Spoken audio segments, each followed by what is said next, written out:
بسم اللہ الرحمن الرحیم۔ عزیز دوستو، السلام علیکم۔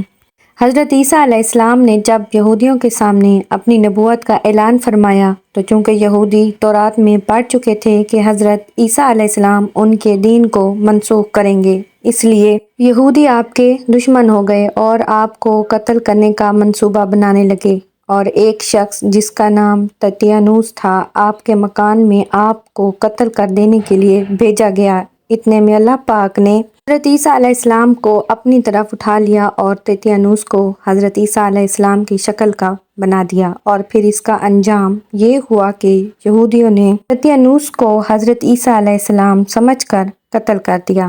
اس کے بعد جب ان کو معلوم ہوا کہ چہرہ حضرت عیسیٰ علیہ السلام کا ہے اور بدن ترتیانوس کا، تو اس پر جنگ و جدال کی نوبت آ گئی اور خود یہودیوں نے ایک دوسرے کو قتل کرنا شروع کر دیا اور بہت سے یہودی قتل ہو گئے۔ سب واقعات سے ہمیں یہ معلوم ہوا کہ اللہ پاک کے انبیاء کرام علیہ السلام کے ساتھ سرکشی کرنا خود کی ہی ہلاکت و بربادی ہے۔ اللہ پاک ہمیں انبیاء کرام علیہ السلام شان میں گستاخی کرنے سے محفوظ فرمائے، آمین۔